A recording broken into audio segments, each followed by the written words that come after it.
ঈদুল আজহাকে সামনে রেখে কোরবানি পশুর বাড়তি যত্নে ব্যস্ত সময় পার করছেন হবিগঞ্জ ও বগুড়ার শেরপুরের খামারিরা।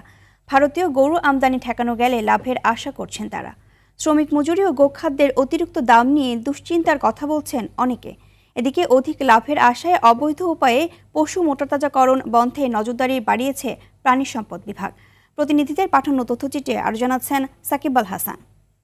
লোডশেডিং কিংবা ঘরের বাইরের তীব্র গরমে ওয়ালটন রিচার্জেবল ফ্যান থাকলে থাকবে শুধু বাতাস আর বাতাস।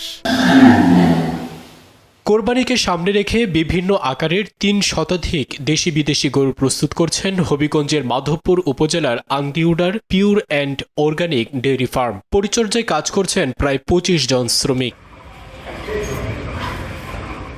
এরই মধ্যে খামারে শুরু হয়েছে ক্রেতা ও পাইকারদের আনাগোনা। ছোট ও মাঝারি আকারের পশুর পাশাপাশি ক্রেতাদের নজর কাড়ছে ১১০০ কেজি ওজনের এই সুঠামদেহী পুষ্পা। দাম চাওয়া হচ্ছে ১০ লাখ টাকা। আমার এখানে সবচেয়ে বড় যে পুষ্পা, এটা প্রায় ১১০০ কেজি প্লাস।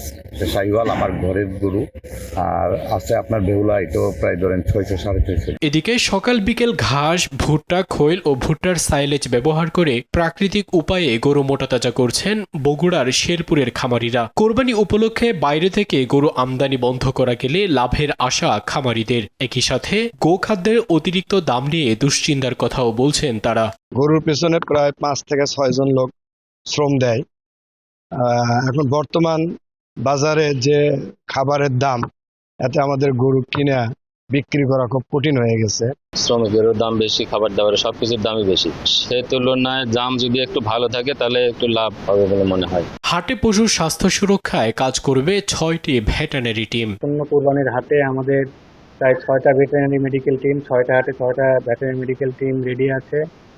হাট শুরু হওয়ার সঙ্গে সঙ্গে মেডিকেল টিমগুলো তাদের দায়িত্ব পালন করবে। সার্বিক তত্ত্বাবধানে আমরা থাকবো।